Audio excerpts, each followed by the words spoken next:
예수님의 말씀을 믿고 순종하여 가장 아름다운 열매를 맺어가는 우리 하영교회 성도 여러분이 다 되시기를 주님의 이름으로 축복합니다. 한 농부가 두 아들을 데리고 밭으로 갔습니다. 잡초가 너무나 무성한 모습을 보고 두 아들에게 묻기를 이 많은 잡초를 제거하려면 어떻게 해야 될까라고 물었다고 합니다. 첫째 아들이 말합니다. 농약을 써서 말라 죽여버리면 되지요. 그랬더니 둘째 아들도 옆에 있다가 이런 말을 의견합니다. 아예 뽑아버리면 되지요 라고 말하는 것이었습니다.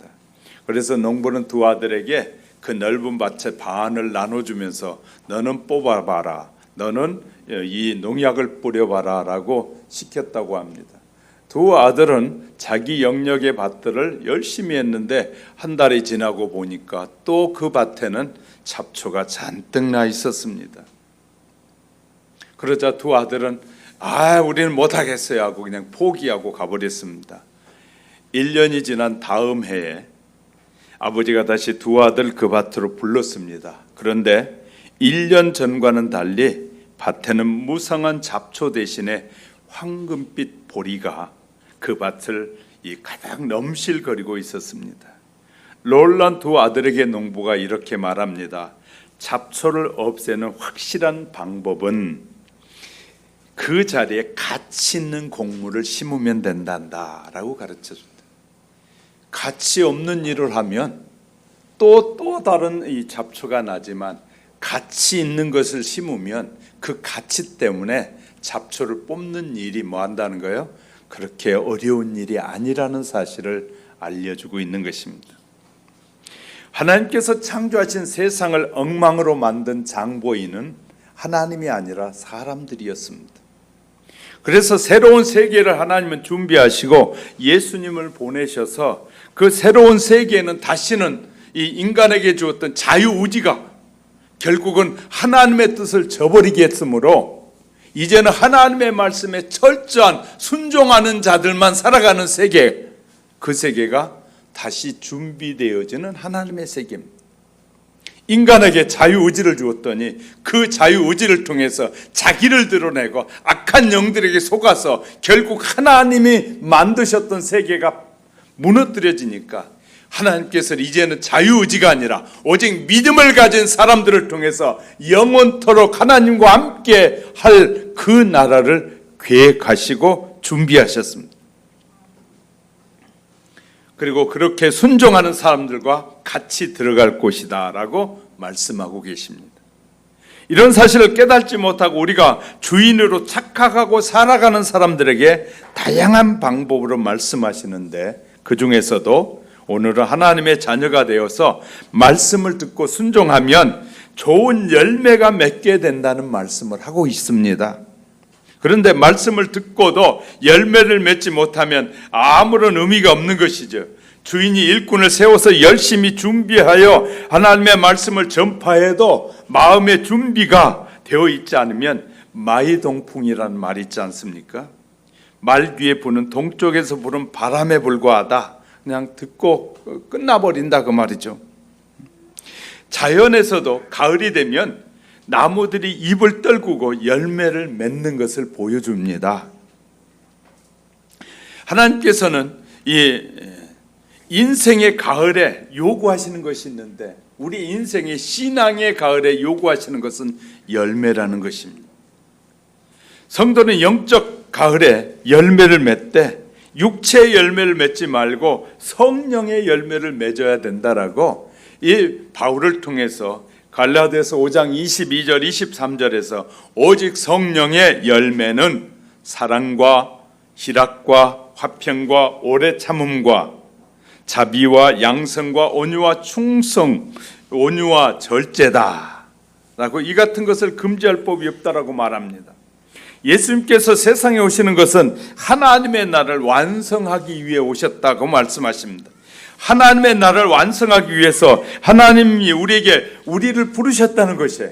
하나님의 나라를 하나님과 동행하는 그 나라를 완성하기 위해서 우리를 부르고 계신다는 것입니다. 하나님의 나라는 성도들 통해서 이루어져 가는데 이 사실을 우리는 기억해야 될 것입니다. 예수님은 세상을 심판하려고 이곳에 오시지 않았습니다. 세상을 심판하러 오시는 것이 아니라 예수님이 오신 첫 번째 목적은 사람을 구원하고 사람을 뭐하게 복 주시려고 예수님이 오신 목적이. 그런 예수님의 말씀을 듣지 않는 자들은 최종적으로는 심판하시겠다는 말이거든요. 그러니까 예수님을 하나님이 보내신 목적은 우리를 먼저 그분을 믿고 따르고 그분에 순종하는 삶을 살면 열매만 맺을 뿐만 아니라 이 축복을 받아 누리게 하려고 예수님을 보내셨다고 말해요. 그런데 예수님을 믿는 걸 힘들어하는 사람이 참 많지 않습니까? 아니, 하나님은 우리에게 복 주시고 우리를 구원하여 영원한 나라에서 영원토록 살게 하시려고 주님을 보내셨는데 예수를 믿는 것이 굉장히 짐이 되고 예수 믿는 것이 거침이 되고 예수 믿는 것이 힘들다고 말하는 것은 주님의 보내심을 우리가 잘못 이해하고 있을 때 일어나는 현상일 수 있습니다. 예수님을 기쁘게 부르심을 거절하고 불신앙에 빠지면 어쩔 수 없이 심판에 이르게 되지만 그 일은 나중에 일어날 일. 그런 차원에서 먼저 말씀을 듣고 구원의 은혜가 저와 여러분 속에 임하시기를 주님의 이름으로 축복합니다. 수많은 문제는 성도 여러분의 축복을 받을 믿음의 준비가 되어 있느냐 그렇지 않느냐. 왜 예수를 믿어도 축복을 못 받았다는 사람들이 있을까요?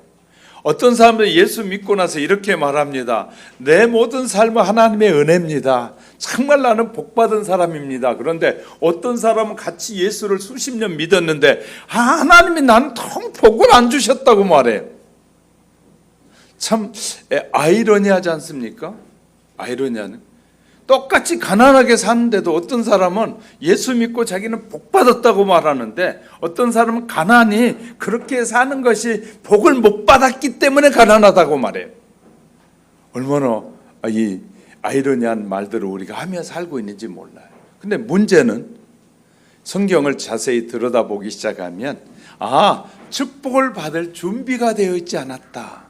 그래서 하나님이 우리에게 주신 축복을 받아 누리면서 내가 받지 않았는데 어떻게 다른 사람에게 주겠어요? 내가 받아 누려야 줄 수 있잖아요. 하나님이 내게 주신 축복을 받아야 기쁨이 있고 행복이 있고 감사함이 있어야 다른 사람에게 전해줄 수 있잖아요. 그런데 내 마음에 이 기쁨이 없으면 다른 사람에게 주고 싶어도 줄 수가 없게 되는 것이에요. 하나님은 저와 여러분이 구원의 은혜 안에서 너무너무 행복해하고 즐거워해서 사람들을 만나기만 하면 복음을 전해주고 싶고 예수님을 나눠주고 싶고 그래야 되는데 저와 여러분의 마음에는 그냥 교회만 떠나고 나면 그냥 어떻게 사람 눈치 봐서 그냥 편히 살고 쉽게 살고 내 하고 싶은 대로 살고 싶어하는 마음들만 가득한 것인지 우리가 교회를 나가는 순간부터 사람들에게 내 안에 있는 이 예수님의 기쁨을 내가 만난 그 구원의 은혜를 즐거워해서 사람들에게 어떻게 하든지 기회를 만들어서라도 전하고 나누어주고 싶어 하는지 이것이 준비되어 있느냐 준비되어 있지 않느냐에 따라 다르다는 사실입니다. 우리의 세상은 잠시 잠깐 살아가는 것입니다. 잠시 잠깐 시간이 지나고 나면 반드시 준비된 나라로 들어가려면 예수님께서 우리에게 요구하시는 하나님이 요구하시는 예수님을 믿고 생명의 열매를 맺어야 한다는 것입니다. 좋은 열매를 맺어야 한다는 것입니다. 성도들이 가치 있는 것에 관심을 가지고 준비하며 살아가는 지혜가 저와 여러분에게 넘치시기를 오늘 말씀을 듣는 사이에 그런 축복이 임하시기를 주님의 이름으로 축복합니다. 첫째는 주님은 말씀하시기를 귀 있는 자는 들으라 라고 하셨어요. 예수님께서 갈릴리 바닷가에서 하나님께서 약속하신 말씀을 가지고 서셨습니다. 큰 무리가 예수님의 말씀을 듣고자 모여 있습니다. 예수님께서 배에 올라가 앉으시니 온 무리가 해변에서 말씀을 들읍니다. 그런데 참으로 놀라운 것은 지금처럼 음향시설이 없는 그때 수를 헤아릴 수 없는 많은 사람 무리가 어떻게 예수님의 말씀을 들었느냐고 말해. 제가 배우고 깨달은 바에 의하면 분명히 그때는 성령님께서 역사하신 것 같아. 그래서 사람들의 귀를 열어서 듣게 하고 믿게 하신 걸로 믿습니다. 어떻게 그 많은 무리들이 예수님이 소리 질러도 다 들을 수 없는 그런 환경인데도 불구하고 예수님은 조근조근 말씀하셨을 텐데 그 말씀을 듣고 믿었다는 것은 성령님의 역사가 아니고는 아니다 말이죠.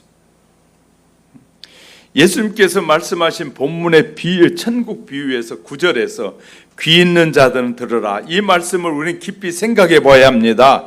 모든 사람 귀가 있고 눈도 있습니다. 그런데 예수님께서 이사야 선지자의 말씀을 인용해서 13장 이 14절 15절 너희는 듣기는 들어도 깨닫지 못할 것이요 보기는 보아도 알지 못하리라 그 말씀하셨어요.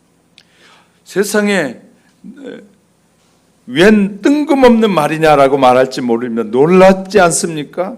세상 사람들 가운데 듣기는 들어도 듣지 못하는 사람이 있고 보기는 보아도 본 것을 바로 보지 못한 사람들이 얼마나 많이 있는지 몰라요.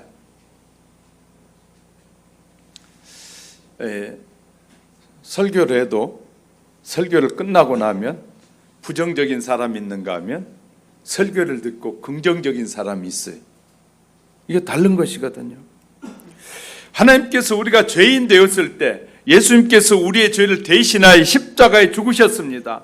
우리는 하나님을 모르고 믿음에 관해서도 관심이 없는 사람들이었습니다. 우리가 죄와 구원이 무엇인지를 전혀 모르고 있을 때 예수님께서 우리를 사랑하셔서 십자가로 죄에서 건져 구원해 주신 은혜를 주셨다고 말해.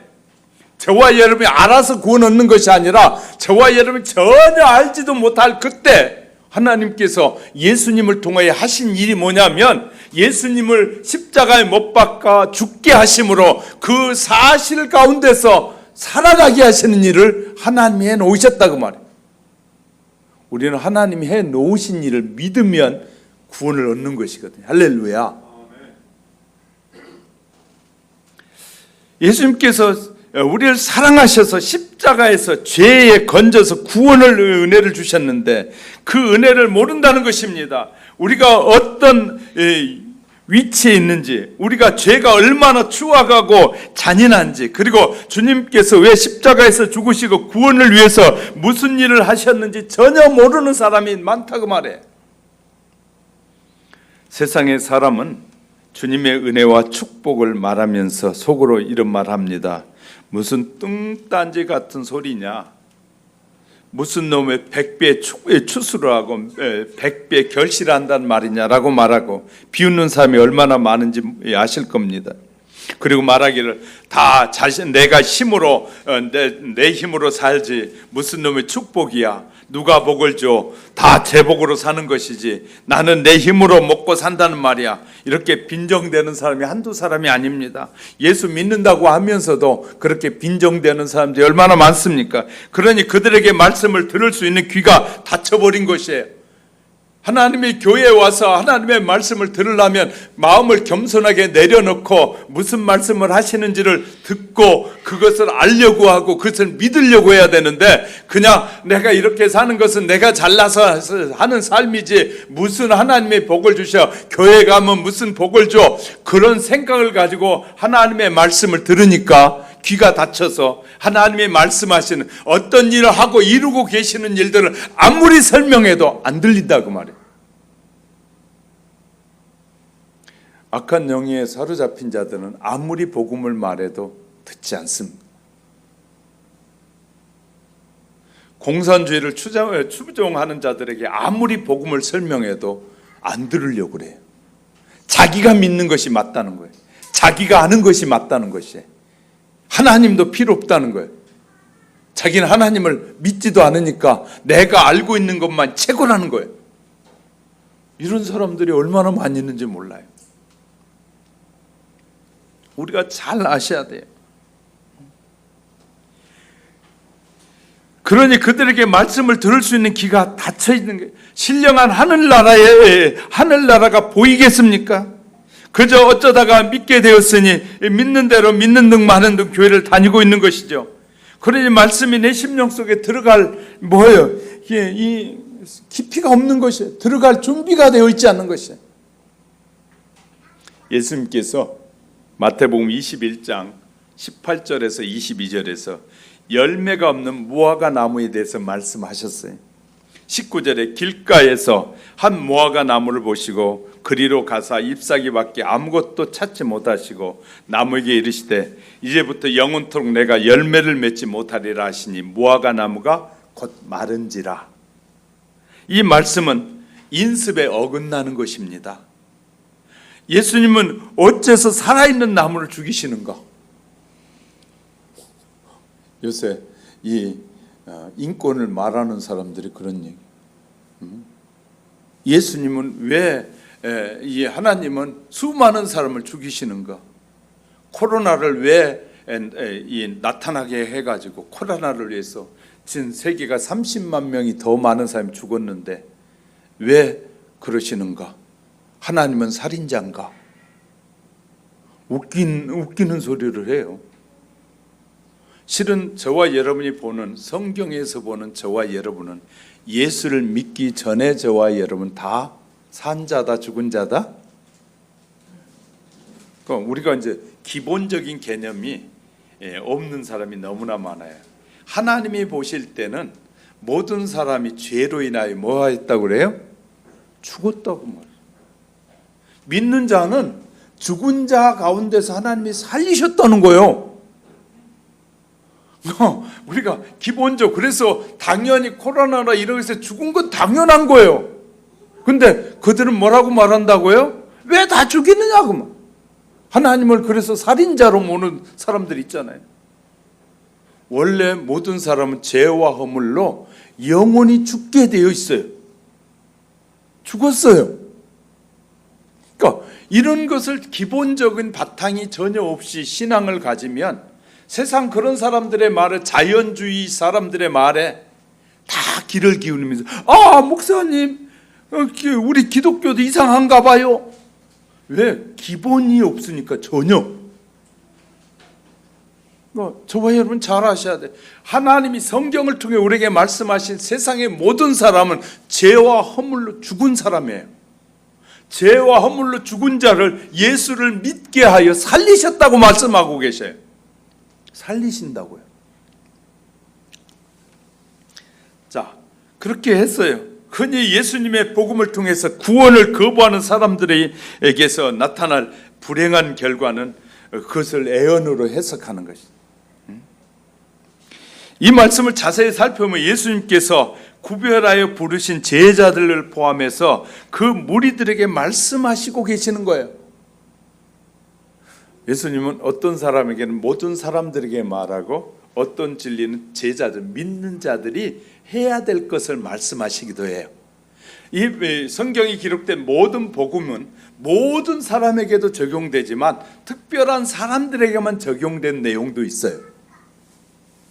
모든 사람에게는 주 예수를 믿으라, 그래야만 너와 내 집이 구원을 얻으라, 이건 모든 사람에게 적용되어지는 말씀이에요. 그러나 어떤 말씀들은 제자들, 믿음을 가지고 살아야 되는 자들의 올바른 믿음을 향해서 주어지는 말씀도 있어요. 무슨 말인지 이해가 되셨죠?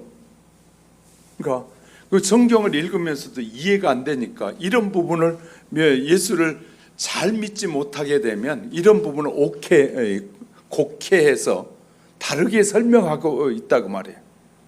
그렇게 이해할 수도 있어요. 당시 거기에 있었던 사람들의 판단에 대해서 예수님은 21절, 22절에 이렇게 말씀하셔요. 내가 진실로 너희에게 이르노니 만일 너희가 믿음이 있고 의심하지 아니하면 이 무화과 나무에게 된 이런 일만 있을 뿐 아니라 이 산더러 들려 바다에 던지라 하여도 될 것이요 너희가 기도할 때 무엇이든지 믿고 구하는 것은 다 받으리라고. 누구가? 믿는 자들이.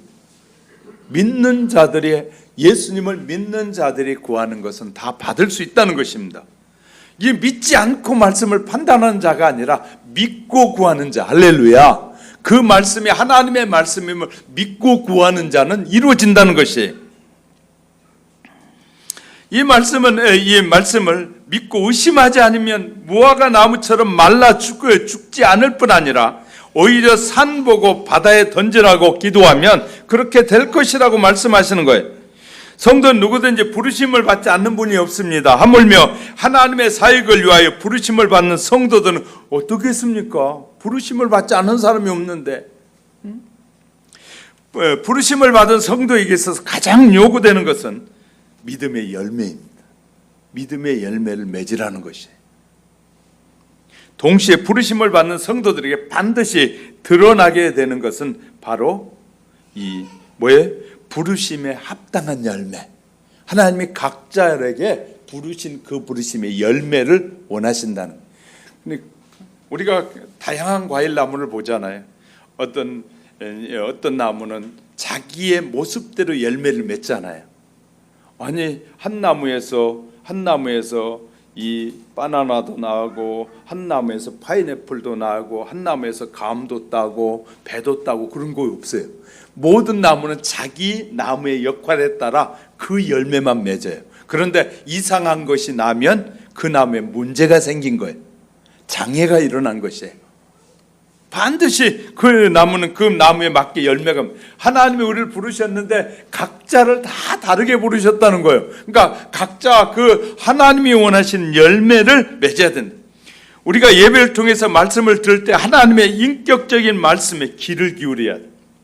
하나님은 인격적인 하나님이시기 때문에 하나님의 말씀이 전달되어지는 그 말씀은 하나님의 인격을 믿는 것이, 할렐루야, 하나님의 인격을 믿는 것이, 하나님의 인격을 가지고 계시기 때문에 그 말씀으로 우리의 가슴에 새겨지기를 원하신다는 거예요.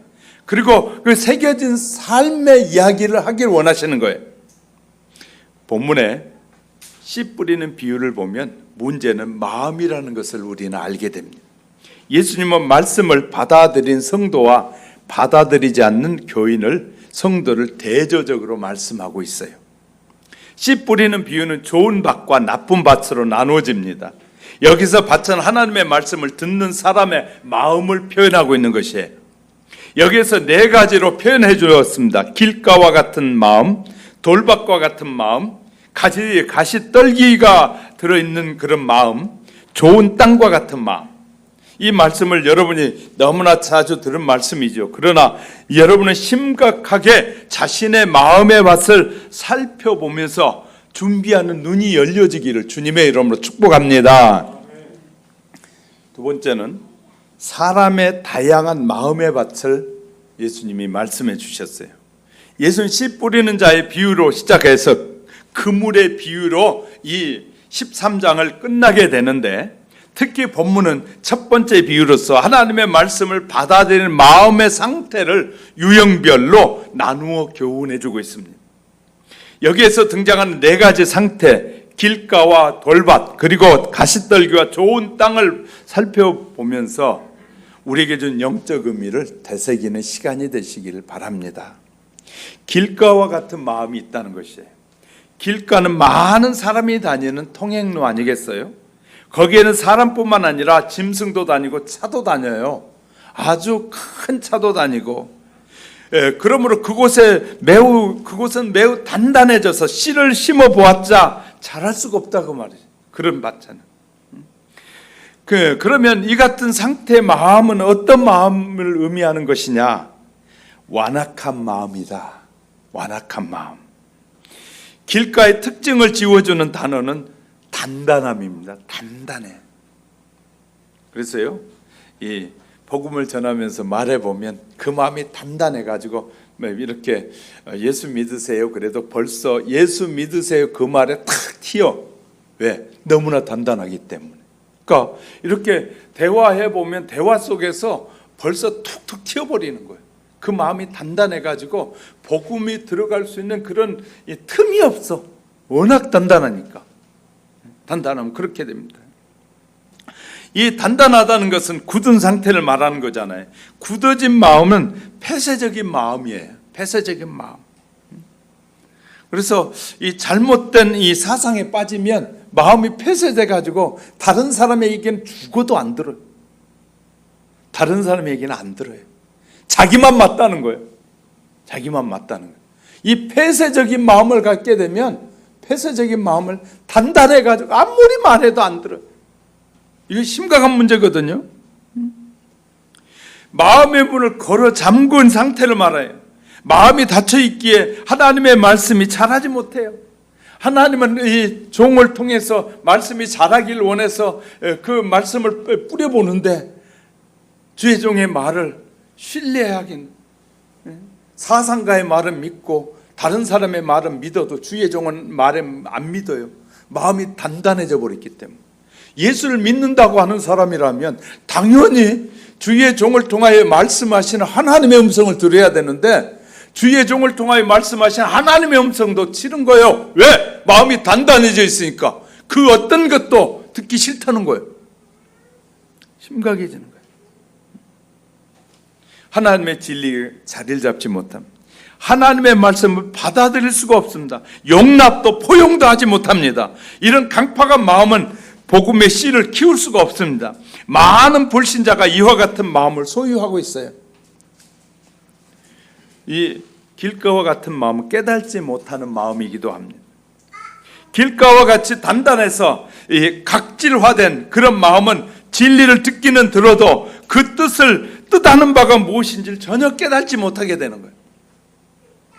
깨달지 못함으로 진리를 믿지 못합니다. 깨달지 못하면 우매한 사람입니다. 아무리 세상의 지식과 지혜가 뛰어난다고 할지라도 마음이 길가와 같은 사람은 이 무지한 사람입니다. 무지한 사람. 진리에 어두운 사람은 가장 불행한 사람인 것이거든요. 구원의 진리의 복음을 깨달지 못하고 받아들이지 않는 사람처럼 어리석은 사람은 세상에 없는 것이에요. 두 번째 밭은 돌밭과 같은 마음이 있습니다. 얇은 마음이라고 말하잖아요. 돌밭은 흙이 이 얇음으로 씨앗이 뿌리를 내리되 깊이 내리지 못해요. 그래서요, 심지가 깊지 않는 마음에서 위대한 사상이 나올 수가 없는 것이에요. 위대한 사상은 뿌리가 깊어야 돼요. 이 사랑과 겸손, 자비와 온유 같은 성도의 덕목은 이 깊은 마음에서부터 비롯돼서 나오는 것이거든요. 마음의 인격과 통하는 것인데, 기독교는 이 하나님을 믿는 마음의 이 신앙이거든요. 그래서 기독교는 종교가 아닙니다. 종교가 아니에요. 사상이 아니라 삶이에요. 그러니까 이제 만약 그래도 이제 교회를 좀 깊이 다녔고 수십 년 다녔으면 기독교하면 나는 종교인이요, 그런 말 하면 안 돼요. 우리는 종교가 아니에요. 하나님을 믿는 것이 우리의 삶이에요. 할렐루야. 신앙이에요. 인격이에요. 하나님을 믿는 것이. 다른 건 종교예요. 왜? 사람들에서 만들어 가지고, 그것을 만들어서 살아있지 않는 것을 사상으로 만들어 가지고 믿으니까 그건 종교예요. 부처가 자기 묘지가 있는데 묘지가 있는 부처가 무슨 신앙이 되겠어요? 자기도 죽었는데. 무슨 말인지 이해가 되셨어요? 아니, 우리가 따르고 신봉해야 될 분은 죽지 않아야 되잖아요. 죽었는데 뭐. 근데 죽은 사람을 이렇게 사상으로 만든 거예요. 왜 우리가 그를 따라야 하는지 막 사상을 만들어 가지고 이렇게 사상을 만들어서 사람들로 하고 믿게 하는 거예요. 그건 종교예요. 기독교는 살아계신 하나님, 우리는 살아계신 하나님을 믿는 사람들이에요. 이 신앙이 우리의 삶이에요. 자, 돌밭과 같은 마음은 말씀에 뿌리를 내지 못하는 마음. 돌밭과 같은 사람은 일단 말씀을 듣기는, 깨닫기는 해요. 그래, 저 말씀 맞아. 그래, 맞아요. 그런데 교회 문 나가자마자 잊어버린 사람. 이 말씀을 들을 때 깨달았어요. 은혜는 받았어요. 우리는 많은 사람들이 이렇게 말해요. 성령의 충만함을, 옛날에 내가 성령 충만해서 막 이적과 기적을 행했다는 거예요.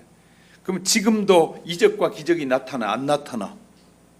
그러면 근데 옛날만 추억하면서 자기는 대단한 사람으로 착각하는 거예요. 옛날에 그랬으면 지금도 그래야 돼. 무슨 말인지 이해가 되십니까? 변함이 없어요. 하나님은 막 이랬다 저랬다 하신 하나님, 변함이 없으신 하나님. 그래서 바울을 통해서 하나님은 우리에게 너희는 성령의 충만함을 뭐하라? 계속해서 받으라. 성령이 충만하면 그 역사가 일어나게 되리라. 할렐루야. 과거에 수많은 일을 했던, 그러면 이제 제가 설명해 볼게요. 맞는지 틀린지 보세요. 수많은 기적을 행했던 사람들이 이단이 됐어요.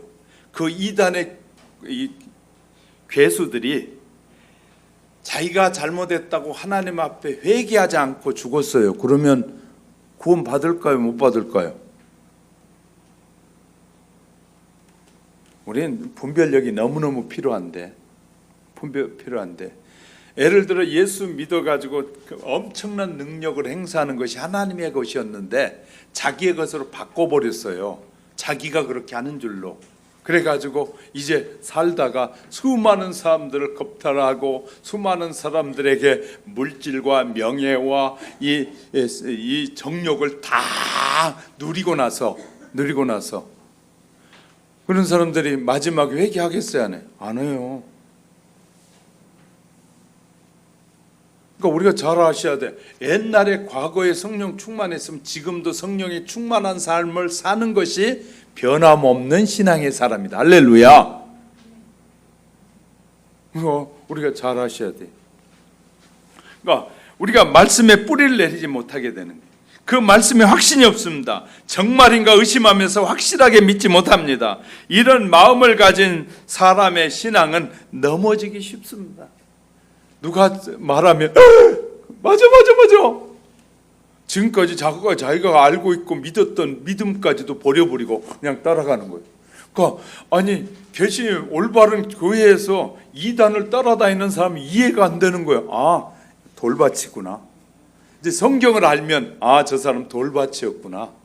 교회는 나오고 헌신도 하고 11조도 하고 막 금요기도회도 하고 새벽기도도 하고 있는데 돌밭이었던 마음에 왜? 듣기는 들어도 금방 까먹어버려요. 잊어버리는 거예요.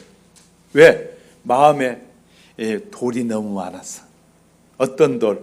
세상의 돌, 사상의 돌, 잘못된 의식의 돌, 이런 것들이 세상의 돌이 너무 돌밭에 많이 있어서 뿌리를 내리지 못한 사람들, 곧 식어버린 사람, 신앙의 초기 단계에서 믿음을 저버린 불행한 사람이죠.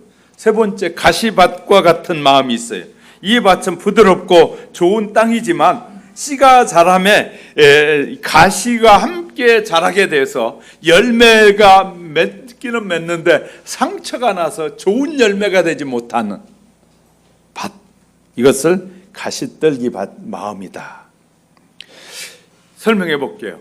염려하는 마음을 말합니다. 염려는 분열이라는 뜻을 가지고 있어요. 염려한다, 그 말은 마음이 나누어져 있다라는 뜻이에요.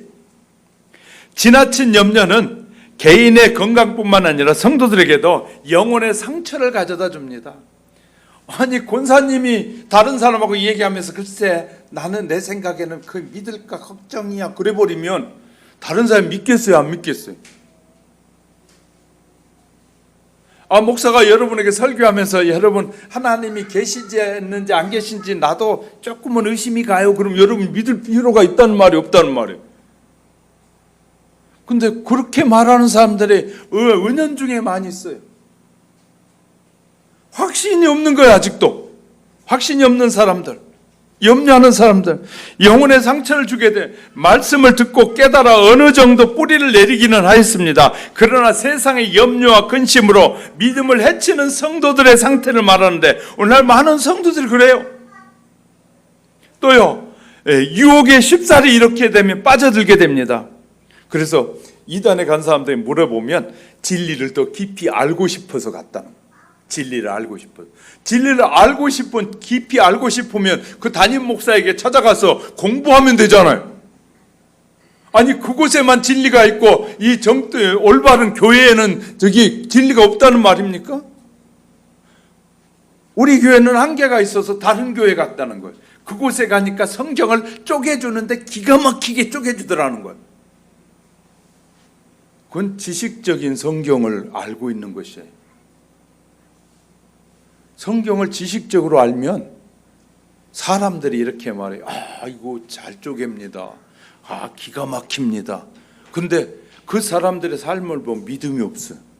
맨날 염려하고 걱정하고 딴 생각하고 이렇게 살아도 될까? 위기 상황만 하면 도망갈 생각 먼저 하게 되고, 어떻게 하면 남의 주머니에 거 빼서 자기 편히 먹고 살 것만 생각하는 사람들, 이런 사람들은 결국은요 이 유혹에 금방 빠져나가게 되는 거죠. 빠져들게 되는 거예요. 유혹을 받는다고 해서 이 유혹에 쉽게 빠져서는 안 됩니다. 모든 유혹은 욕심에서부터 시작되는 것이거든요. 내가 늘 말씀드리잖아요. 죽는 것이 어떻게 죽으면 어때요? 내가 예수를 믿는다는 자체가 중요한 것이지, 사고를 나서 죽든지 자연사라서 어떻게 죽는 것이 중요한 것이 아니라 예수를 믿었느냐가 중요하다니까요. 그런데 사람들은 자연사하면 잘 죽은 것이고 사고가 나서 죽었으면 그것은 이상한 죽음이라고 생각하는 거예요. 우리가 잘못된 사고 속에 들어가 있으면, 그런 마음에 들어가 있으면 그래요.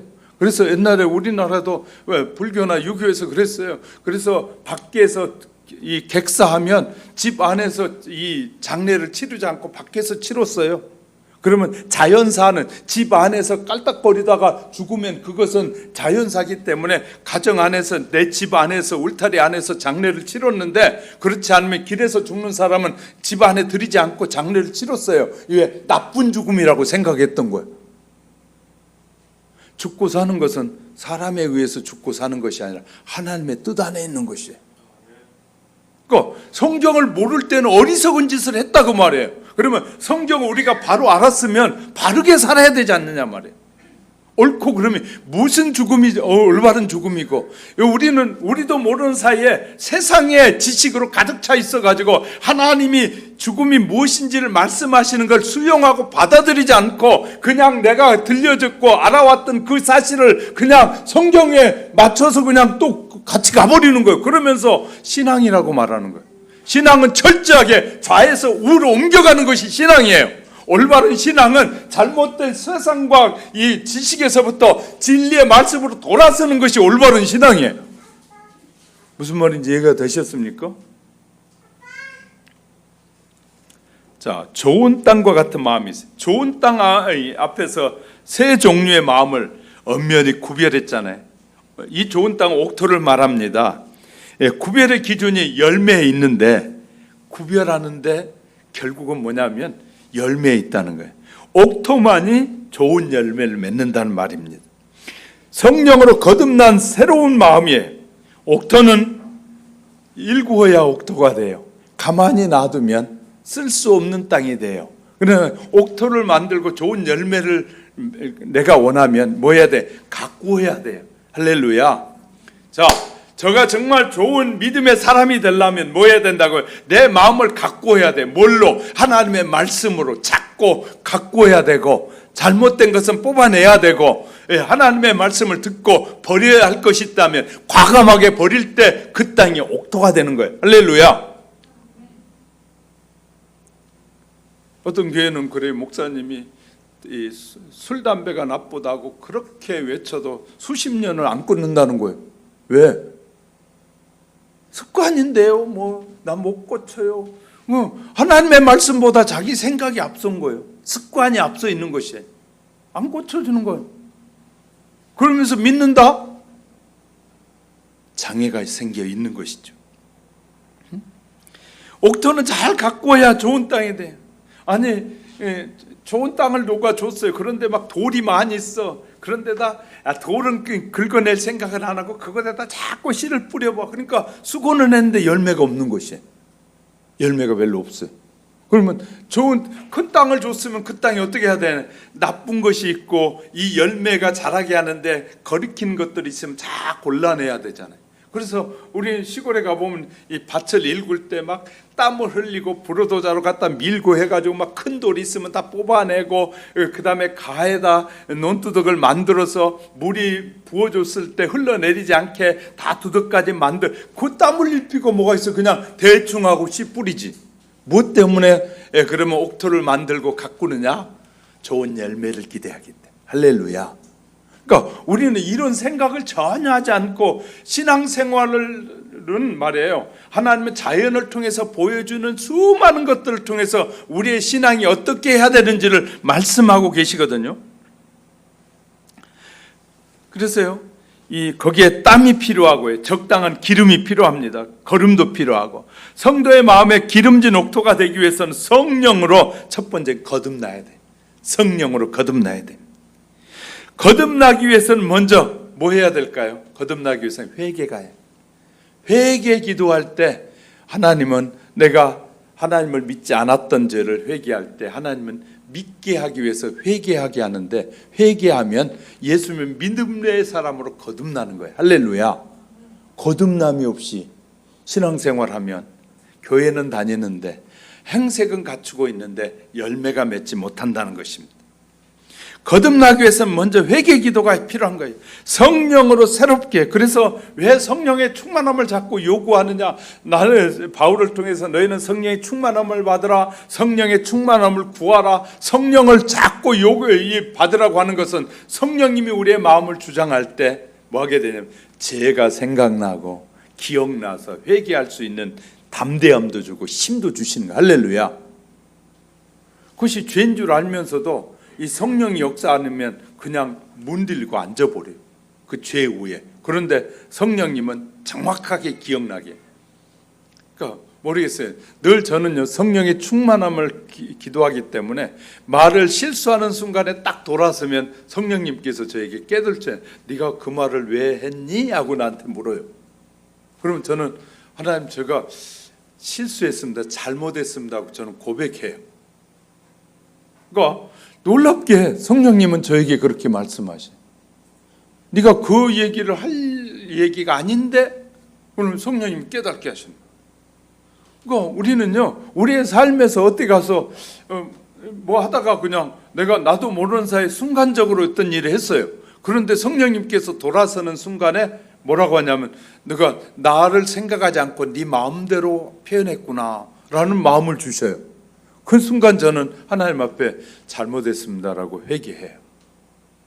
성령을 충만하게 받으면 성령은 나를 죄에서 멀어지게 하고 늘 하나님의 진리 가운데로 가게 하시는 거예요. 할렐루야.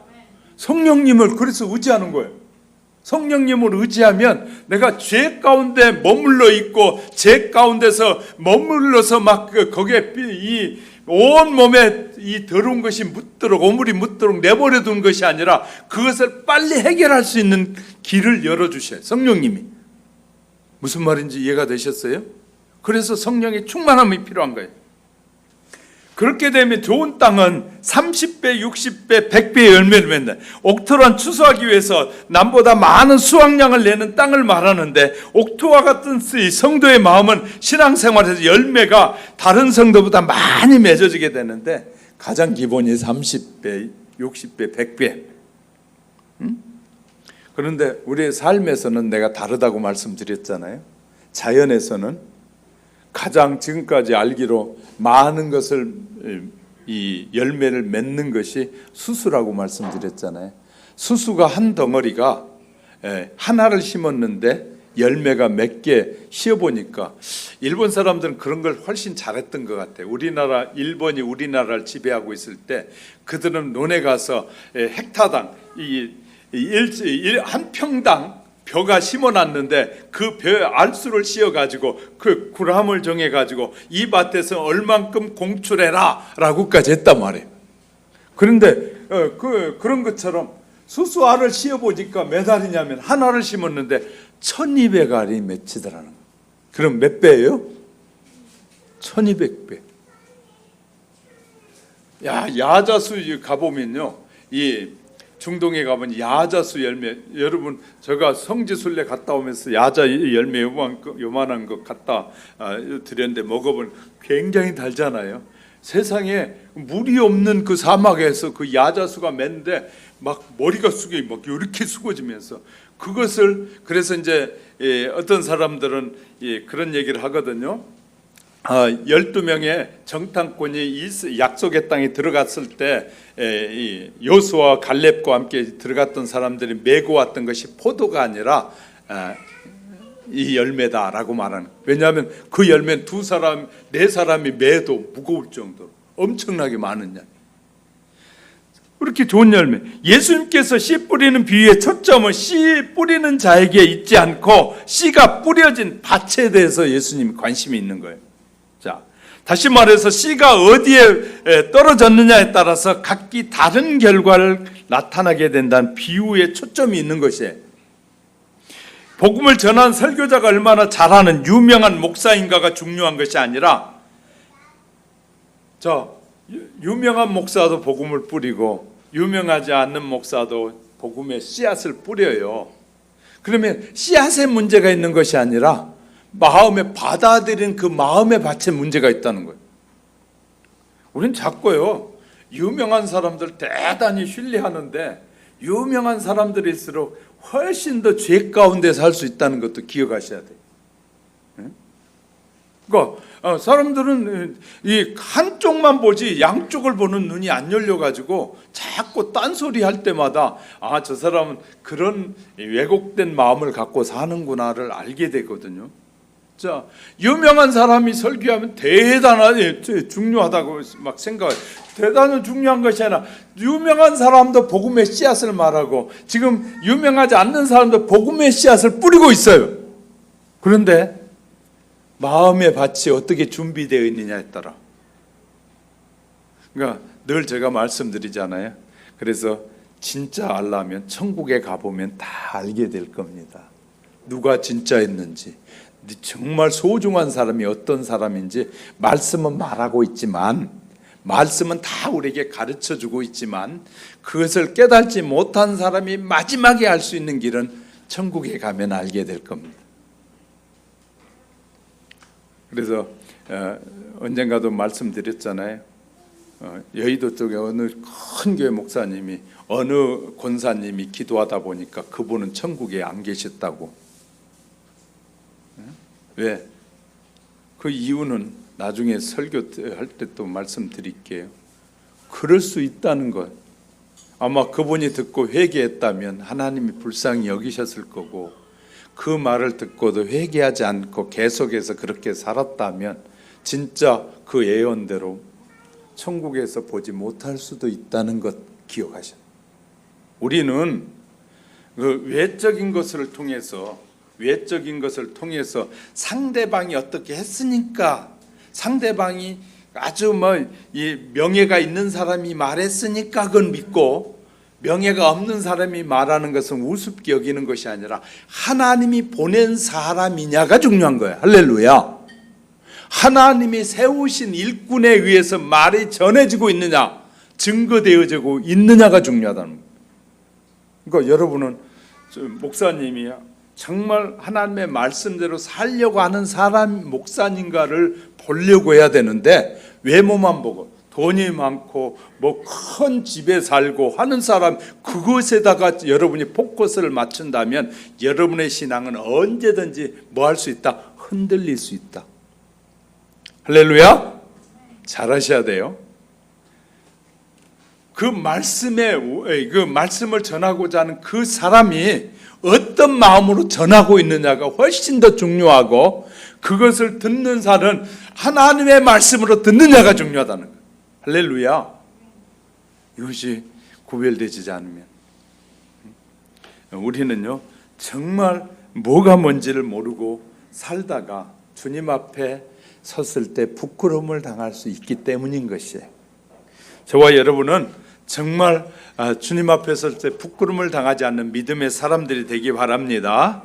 마지막 3번째, 풍성한 열매를 맺는 비결을 말씀해 주셨는데, 믿음의 열매가 없는 성도들은 교회를 안 다닌다는 말이 아닙니다. 다닙니다. 헌금도 하고 적당하게 기도도 하고 적당하게 봉사도 합니다. 그런데 거둘 것이 전혀 없이 빈털털이라는 말이거든. 왜 그러냐? 그건 문제는 여러분의 마음에 달려 있다고 말이죠. 마음에 달려 있어요. 믿음의 바탕이 있는 마음이 잘못되어 있으면 마음에 감사가 없고 마음의 그릇이 정상적이지 않고 찌그러져 있고 마음이 깨져 있고 마음이 부서져 있습니다. 그러면 아무것도 담기지 않습니다. 잘 보세요. 가끔 이런 말에 목사님 때문에 상처를 받았대. 목사 때문에 상처받은 거 여러분이 목사한테 풀려고 하지 말고 하나님 앞에 고백하세요. 하나님이 그걸 치료하실 거예요. 목사는 치료 못해요. 그러면 목사만 성도들에게 상처 주고 성도들은 목사에게 상처 안 줄까요? 그러니까 이제 많은 사람들이 자기는 남에게 안 그러는데 남이 자기에게 그런다고만 생각하는 거예요. 다른 사람이 나에게 그런 것 같으면 내 삶도 딱 띄어가지고 내 삶을 다른 사람 앞에 딱 비춰보라 말이에요. 나는 안 그래 어떻게 살고 있는지.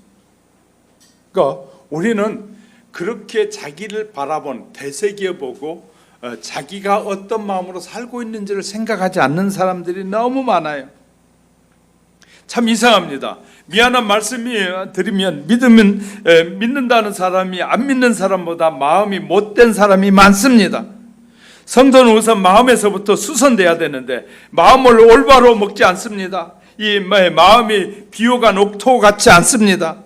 겸손한 마음으로 주님의 말씀을 받아들여야 하는데 어떤 사람 자기 마음대로 말씀을 받아요. 그리고 이렇게 말해. 나는 저 목사님만 얘기만 듣는다는 거예요. 그건 웃기는 사람들이 너무나 많아요. 그래서 이제 우리가 바로 알아야 되는 것은 하나님의 올바른 말씀을 전하는 자는 누구든지 존경해야 되고 누구든지 바르게 믿어야 돼요. 그 말을. 할렐루야. 우리가 잘 아셔야 되는데 너무나 잘못 알고 있는 사람들이 너무나 많아요. 세상 사람들이 볼 때 기독교는 다른 종교와 무엇이 다르고 무엇이 독특한 모습인지 전혀 알지 못해요. 심지어 믿는다면서 교회에 다니는 사람 가운데서 기독교를 모릅니다. 이 말씀을 받아들일 마음의 바탕이 안 되어 있으면 그래서 이것이 불신앙인 것이다. 주님을 믿는다면 최소한 기초적으로 마음의 믿음이 열려 있어야 돼요. 마음이 하나님의 말씀 앞에 늘 열려 있어야 돼요. 전 그래 이렇게 돼요. 하나님 내게 말씀하옵소서. 내가 잘못 알고 잘못 깨달은 것을 하나님이 깨우쳐 주옵소서. 그러면 내가 주의 말씀대로 살겠습니다. 늘 기도하는 거예요. 하나님, 내가 잘못 이해하고 잘못 믿고 있으면 저에게 깨닫게 도와주세요. 그럼 저는 잘못된 삶에서 돌아서서 하나님이 기뻐하는 삶을 살고 싶습니다라고 기도하는 것이에요. 그렇게 기도하는 사람과 기도하지 않는 사람은 엄청난 차이가 있는 거거든요. 우리는 내 자신을 늘 돌아봐야 돼. 하나님 앞에 내 자신. 자, 이미 그 마음에 가시떨기가 점령하고 있으면 우리의 마음이 아무리 저거 해도 가시떨기가 딱 붙잡고 있으면 하나님의 말씀을 들어도 믿지도 않고 그 말씀대로 살지도 않는 거예요. 가시떨기가 너무 많이 들어있으면. 좋은 땅에 뿌려졌다는 말씀을 듣고 깨달은 자가 말합니다. 오늘 하나님의 말씀의 초점이 바로 여기에 있는데 그것이 안 되면 60배라도, 그것이 안 되면 최소한 30배라도 열매를 맺어야 합니다. 다가오는 계절에 어떻게 열매를 맺어야 합니까? 한 시간도 쉬지 않고 열심히 예배 참석했는데 거두지 못한다면 이보다 더 안타까운 일이 어디 있겠습니까? 사실 예배 참석하진 성도는 거의 없죠. 열심히 참석했는데도 불구하고 열매가 없을 수 있다는 것입니다. 사랑하는 성도 여러분, 우리는요 하나님 앞에 늘 올바른 자세로 살자고요. 저도 마찬가지고 여러분 우리 모두 함께 정말 하나님이 기뻐하시는 좋은 열매가 풍성하게 맺도록 우리 모두 최선을 다하게 될 때 하나님이 우리에게 향하신 하나님의 그 놀라운 사랑의 축복이 이어질 텐데 자꾸 복하면 먹고 입고 살고 하는 쪽에 맞추지 말고 저와 여러분의 마음의 심령이 다른 사람을 향해서 편안해질 때, 하나님을 향해서 편안해질 때 그것이 복이라는 거예요. 할렐루야. 그러니까 우리는 자꾸 세상의 기준에다 맞추고 살지 말고 하나님이 우리에게 평안을 주시고 기쁨을 주고 위로를 주시는 하나님이 축복하시고 하나님이 우리의 형편을 너무나 잘 하신다니까요. 형편대로 고백합시다. 형편대로 고백하고 살자고요. 우리가 정말 하나님 앞에 살면 하나님이 예비하시고 준비하신 하나님의 은혜를 경험하게 될 텐데 저와 여러분이 좋은 믿음을 자꾸 만들도록 준비하셔야 돼. 할렐루야. 그리고 못된 것들이 있으면 자꾸 긁어내버리셔야 돼. 골라내버려야 돼. 그래야 하나님의 사람으로 온전한 옥토가 돼서 아름다운 열매가 우리 2020년도에도 풍성하게 맺어 하나님 앞에 영광이 될 줄 믿습니다. 기도하겠습니다.